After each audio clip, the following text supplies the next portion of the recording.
Saudi अरब ने रमजान और इस्लाम पर नए रूल्स निकाले हैं। रूल्स जो सूडान से लेकर भारत तक घनघोर चर्चा का विषय बने हुए हैं। कई दिलों पर बादल फटे हैं। कम शब्दों में बवासीर की खेती का आरंभ। ऐसे कौन से रूल्स लेकर आया है सऊदी इस रमजान पर? क्या भारत में दम है इन रूल्स को इम्प्लीमेंट करने का? सऊदी पिछले कुछ वर्षों से कैसे मजहब को बदल रहा है और कितना क्रांतिकारी है ये? साथ में क्या भारत इस क्रांति का अंग बन सकता है? आज छुरी के दोनों सिरे धारदार किए जाएंगे। सब्सक्राइब कीजिए चैनल को और देखते रहिए आज की ताजा खबर।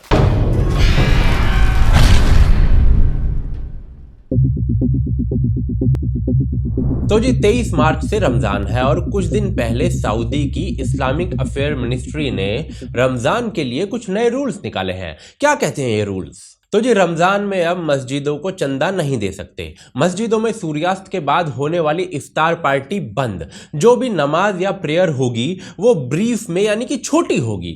बच्चों को मस्जिद में प्रार्थना की अनुमति नहीं होगी। बिना आईडी कार्ड के एंट्री बैन। मक्का और मदीना की मुख्य मस्जिद को छोड़कर लाउड स्पीकर हर मस्जिद में बेहद कम आवाज में होगा यानी ऑलमोस्ट बैन है। और नमाज का टीवी या अन्य मीडियम्स पर प्रसारण नहीं हो सकता। लोगों को खाना खिलाने के लिए डोनेशंस अब आप नहीं दे पाएंगे। और नमाजी जो होते हैं ना वो रमजान के आखिरी 10 दिनों में निगरानी में रखे जाएंगे। इसके अतिरिक्त भी कुछ रूल्स हैं पर ये मेन दांत है मगरमच्छ के। इसमें भी सबसे अधिक चर्चा लाउड स्पीकर, नमाज के प्रसारण को रोकना और बच्चों को नमाज में ना लाने पर हो रही जो बात है ना उस पर हो रही है ज्यादा चर्चा। आलोचकों के अनुसार ये सारे कांड मोहम्मद बिन सलमान ने इस्लाम के लोगों पर प्रभाव को कम करने के लिए किए हैं। पर सऊदी सरकार के अनुसार नमाज का प्रसारण रोका जा रहा है प्लेटफॉर्म्स के दुरुपयोग को रोकने के लिए। अपने अपने तर्क हैं पर आलोचना तो हो ही रही है। Ahead of Ramzan, Saudi Arabia is facing backlash from Muslims worldwide. Bin Salman has issued a new set of orders and rules that have been published on the Ministry of Islamic Affairs website, designed to tone down and restrict Ramadan in Saudi Arabia as he continues with his push to drive Islam out of the public sphere. अच्छा कदम बुरा कदम ये subjective हो सकता है परंतु कदम बड़ा है और सऊदी ने पिछले कुछ वर्षों में इससे भी बड़े बड़े कदम लिए हैं जो आगे देखेंगे। पर इन नए रूल्स पर भारत की क्या स्थिति है? भारत में बहुत रूल्स हैं पर उन रूल्स की हालत आपको दिखाता हूं। अक्टूबर 2005 में सुप्रीम कोर्ट कह चुकी है कि मस्जिदों और अन्य धर्म स्थलों पर लाउडस्पीकर जो है वो हटाए जाएं और अगर परमिशन से भी है तो आवाज मस्जिद की परिधि तक ही रहे। अगस्त 2016 में बॉम्बे हाई कोर्ट ने भी कहा कि लाउडस्पीकर का जो प्रयोग है वो मौलिक अधिकार नहीं है भैया आपका, यह ध्वनि प्रदूषण के अंतर्गत आता है। जून 2018 में उत्तराखंड हाई कोर्ट ने भी इस पर एक्शन लिया परंतु यूपी को छोड़कर पूरे देश में लाउडस्पीकर का जो प्रयोग है ना वो किया जाता है, पूरी वॉल्यूम में किया जाता है, बेधड़क किया जाता है। सऊदी में इन रूल्स को इंप्लीमेंट किया जाएगा। सऊदी ने बच्चों का रमजान में प्रार्थना स्थल पर आना भी मना कर दिया है। भारत में स्थिति ये है कि सड़कों को घेर कर पब्लिक को परेशान कर करके हर हफ्ते जुलूस निकाला जाता है। कोर्ट के आदेश के अनुसार सड़कों का प्रयोग एक परमिशन के बाद ही रिलीजियस प्रोसेशंस के लिए हो सकता है। यहाँ कोर्ट का आदेश भी डैम्ड, बच्चे बड़े सब सड़कों पर लगे हुए हैं। कानून बना तो दिया है, उसका पालन नहीं करवा पा रहे। ये भारत और सऊदी में अंतर है। परंतु सऊदी ने पिछले कुछ वर्षों में और क्या क्या किया है?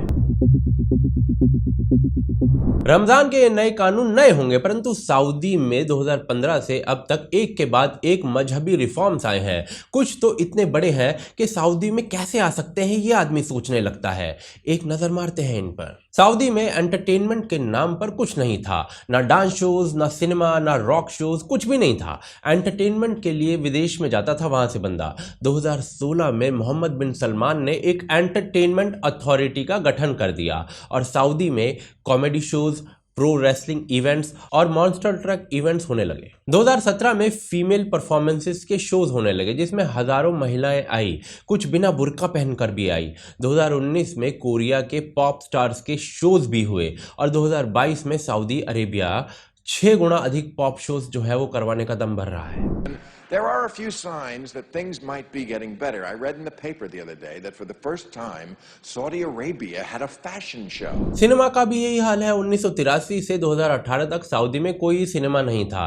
2018 में AMC थिएटर्स 40 नए सिनेमा सऊदी के 15 शहरों में खोलने की बात करता है, ब्लैक पैंथर की रिलीज के साथ। 2030 तक 2000 से अधिक स्क्रीन खोलने का प्लान है सलमान का। 2019 में सलमान एक नई स्कीम के साथ आए जिसका नाम था प्रीमियम रेजिडेंसी फॉर फॉरेनर्स, जिसके अनुसार फॉरेनर्स सऊदी में परमानेंटली रहने और सिटीजनशिप लेने जैसी जो चीज़ें हैं ना वो अब कर पाएंगे। मजहब को समझने वाले आपको समझा देंगे कि ये बात कितनी बड़ी है। 2017 में सलमान ने विश्व की सबसे बड़ी एंटरटेनमेंट सिटी अनाउंस की, जहां मजहबी रीजन से सिनेमा नहीं था, वहां लॉस वेगास जैसी एंटरटेनमेंट सिटी सऊदी पैरामीटर्स को ध्यान में रखकर, ऑफ कोर्स ये कुछ समय पहले असंभव था। इससे भी कुछ बड़े स्टेप्स। जनवरी 2018 में सऊदी ने अनाउंस किया कि महिलाएं अब स्टेडियम में जाकर फुटबॉल या अन्य जो मैचेस होते हैं ना उनका मजा ले सकेंगी।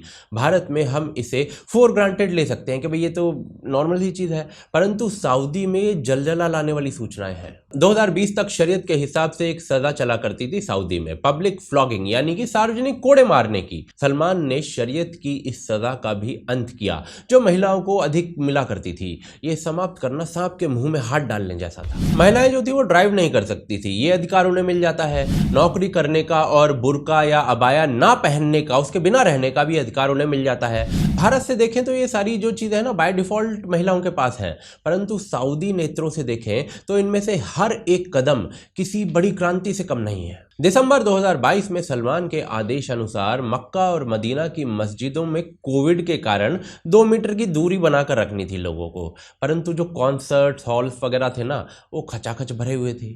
और इन सब स्टेप से एक बड़ा स्टेप, कुछ समय पहले एक इंटरव्यू में सलमान ने कहा कि मजहब की कुछ हदीसें ऐसी हैं जो गलत हैं, जिनको हटा देना चाहिए। So that there's a missing link. This represents the majority of hadith, and this type of hadith is unreliable whatsoever, in the sense that its veracity is not established and that it isn't binding. And in the biography of the Prophet peace be upon him, when the hadith was first recorded, the Prophet peace be upon him ordered those records to be burnt and forbade the writing of hadith, and that should apply even more so to habar hadiths, so that people are not obliged to implement them from a Sharia perspective, since they also might be used as ammunition to dispute God Almighty's power to produce teachings that are fit for every time and place. Hence, the government, where Sharia is concerned, has to implement Quran regulations and teachings in mutawatir hadiths, and to look into the veracity and reliability of ahad hadiths, and to disregard habar hadiths entirely, unless if a clear benefit is derived from it for humanity. कोई भी मजहब को समझने वाला व्यक्ति आपको बता देगा कि इस बात पर कितना बवाल हो सकता है, परंतु सलमान ने ये सब किया है। एजुकेशन के क्षेत्र में भी बदलाव हुआ है। समलैंगिक लोगों को दंड देने वाला सेक्शन गायब। जिहाद और शहादत को मजहब का सबसे पवित्र हिस्सा बताने वाला सेक्शन गायब। यहूदियों से खुन्नस निकालने वाले रेफरेंसेस बहुत कम हो जाते हैं। 10वीं क्लास की एक पुस्तक में से यह पैराग्राफ निकाला गया जिसमें लिखा गया है कि भाई कयामत तब तक नहीं आएगी जब तक सारे यहूदी।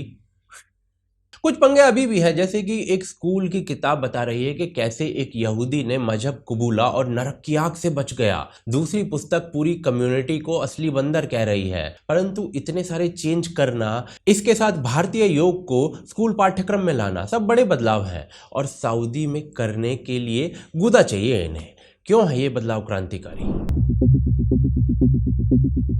सऊदी में होने वाले सारे बदलाव क्यों ऐतिहासिक हैं, उसके लिए एक कहानी सुनाता हूं आपको। मोहम्मद इब्न अब्द अल वाहब नाम का एक व्यक्ति, एक स्कॉलर, 1702 में सऊदी में जन्म लेता है, जो बाद में वाहबी इस्लाम का जन्मदाता बनता है। यह आदमी उसके अनुसार मजहब में आ गई जो अशुद्धियां थी ना उनको निकालता है और अपने जो विचार बन गए थे उनको फैलाता है। धीरे धीरे लोग फॉलो करने लगते हैं और एक बड़ी रिलीजियस ताकत बन जाती है इस आदमी की। और ये ताकत एक दिन इतनी बड़ी हो जाती है कि एक दिन सऊदी अरब रियासत का ऑफिशियल फॉर्म ऑफ इस्लाम इसी वाहब नाम के स्कॉलर के विचार बन जाते हैं। 1744 में स्टेट और वाहब के मध्य एक डॉक्यूमेंट साइन होता है जिसके अनुसार वाहब विचारों को सऊदी के सब लोग माने, ऐसा अरेंजमेंट जो है वो एम्परर करेगा। वाहब का जो परिवार है उसको धर्मसत्ता मिलेगी और अल सऊद यानी कि जो राजा है, एम्परर है, उसके परिवार को राज्य सत्ता मिलेगी। यह एग्रीमेंट आज भी चल रहा है, जहां सऊदी के सबसे बड़े रिलीजियस लीडर्स अल अस्क शेख उसी वहाब के खानदान से हैं और करंट सऊदी एम्परर अल सऊद के घर से हैं। पूरे देश की धर्म सत्ता में वहाब के परिवार का राज है। सब उलेमाओं पर इनका आदेश चलता है। अब यदि सऊदी में रिफॉर्म आते हैं तो ये इस पूरे परिवार और इन सब से जुड़ी हुई इंस्टीट्यूशंस जो है उनसे पंगा लेने वाली बात है। हर रिफॉर्म इस परिवार की ताकत को कम कर रहा है और इसीलिए बिन सलमान के रिफॉर्म्स क्रांतिकारी हैं। परंतु क्या ये क्रांति भारत में आ सकती है? वैसे भारत और सऊदी का कोई तालमेल नहीं है। भारत एक फ्री सोसाइटी के रूप में दशकों आगे है सऊदी से, परंतु भारत में जब हम एक समुदाय विशेष की बात करते हैं तो मामला अटक जाता है। भारत का मुस्लिम समुदाय क्रिमिनल मैटर्स में भारतीय दंड विधान के भीतर आता है। शरीयत लागू नहीं होती, परंतु सिविल मामलों में all India Muslim Personal Law board के अंतर्गत आता है, यानी वो कानून लागू होता है जिसे all India Muslim Personal Law board मानता है। कौन सा कानून है वो? तो जी औरंगजेब ने फतवाए आलमगीर लागू किया था। शरीयत के अनुसार All India Muslim Personal Law Board civil मामलों में यही कानून लागू करती है समुदाय विशेष पर। हालांकि ये संस्था एक नॉन गवर्नमेंट ऑर्गेनाइजेशन है, परंतु समाज में अच्छा खासा होल्ड रखती है और चलती है इसकी। शाहबानो केस, कोर्ट ने शाहबानो को एलिमनी मिले इसका इंतजाम कर दिया। All India Muslim Personal Law board और सहयोगी संस्थाएं जो थी उन्होंने सड़क पर विरोध किया और राजीव गांधी की सरकार से कोर्ट के विरुद्ध कानून बनवाया। तो जी यहाँ रिफॉर्म्स इसीलिए मुश्किल हैं क्योंकि वोट बैंक के लिए सरकार अपीजमेंट करती है। रिफॉर्म्स भारत में भी पसंद नहीं, सऊदी में भी नहीं और पूरे संसार में भी नहीं। मोहम्मद बिन सलमान इसीलिए गाली खाता है। परंतु वहां बेधड़क बड़े चेंजेस हो पाए क्योंकि डिसीजन मेकिंग है और ऑटोक्रेसी है। भारत में डेमोक्रेसी का लंबा प्रोसेस है, वोट बैंक की आपाधापी है, जाति धर्म के समीकरण है और इसीलिए CAA के रूल्स आज तक नहीं बने हैं। आप जो भी सोचते हैं भारत और बिन सलमान के बारे में, अच्छा बुरा कमेंट में भाई साहब अवश्य लिख दीजिए। वीडियो को लाइक और चैनल को सब्सक्राइब करे बिना तो गए तो भाई साहब आपको पाप लगने वाला है। चैनल की मदद करना चाहते हैं तो patreon.com है, उसके सपोर्ट के लिए लिंक डिस्क्रिप्शन और पिन कमेंट में आप देख सकते हैं। UPI से भी मदद कर सकते हैं। आप देख रहे थे आज की ताज़ा खबर। जय हिंद, जय भारत।